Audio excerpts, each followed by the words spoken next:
Luke chapter 20. The authority of Jesus questioned. One day, as he was teaching the people in the temple and telling the good news, the chief priests and the scribes came up with the elders, and they said to him, "Tell us, by what authority are you doing these things? Who is it who gave you this authority?"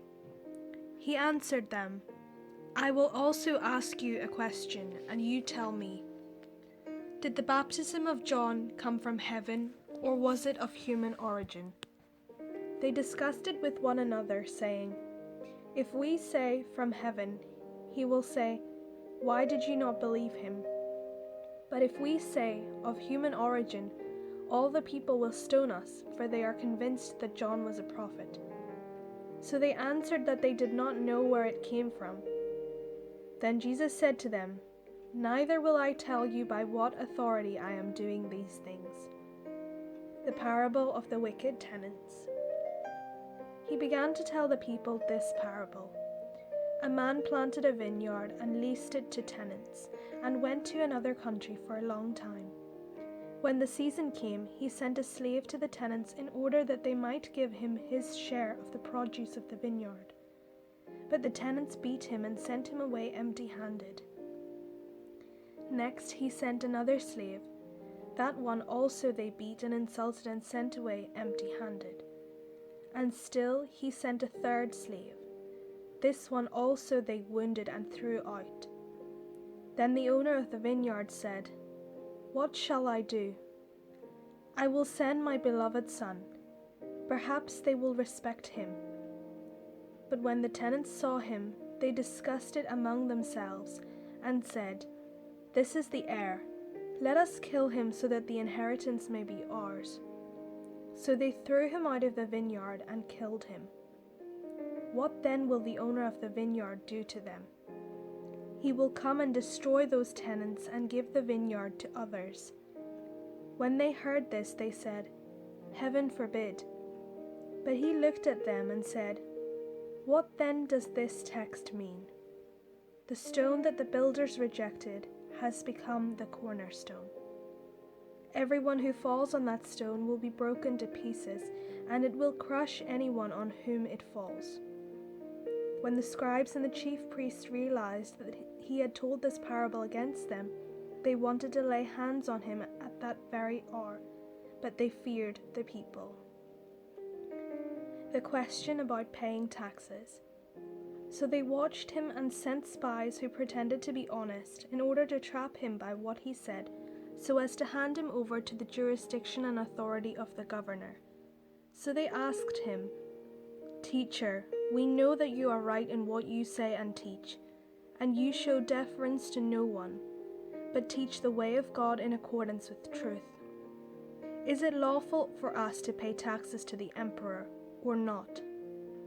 But he perceived their craftiness and said to them, "Show me a denarius. Whose head and whose title does it bear?" They said, "The emperor's." He said to them, "Then give to the emperor the things that are the emperor's, and to God the things that are God's." And they were not able in the presence of the people to trap him by what he said. And being amazed by his answer, they became silent.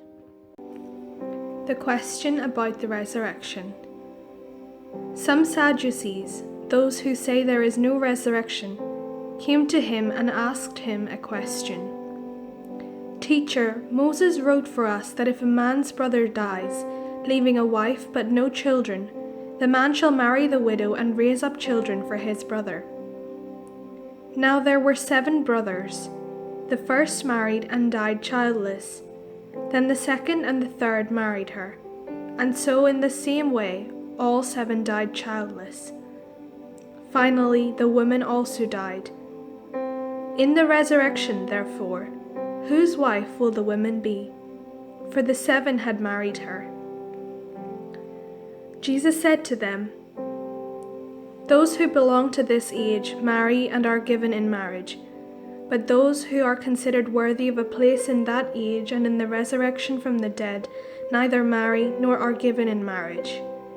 Indeed, they cannot die any more, because they are like angels and are children of God, being children of the resurrection. And the fact that the dead are raised, Moses himself showed in the story about the bush, where he speaks of the Lord as the God of Abraham, the God of Isaac, and the God of Jacob. Now he is God, not of the dead, but of the living, for to him all of them are alive. Then some of the scribes answered, "Teacher, you have spoken well." For they no longer dared to ask him another question. The question about David's son. Then he said to them, "How can they say that the Messiah is David's son? For David himself says in the book of Psalms, 'The Lord said to my Lord, sit at my right hand until I make your enemies your footstool.' David thus calls himself Lord, so how can he be his son?" Jesus denounces the scribes. In the hearing of all the people, he said to the disciples, "Beware of the scribes, who like to walk around in long robes and love to be greeted with respect in the marketplaces, and to have the best seats in the synagogues and places of honor at banquets. They devour widows' houses, and for the sake of appearance say long prayers. They will receive the greater condemnation."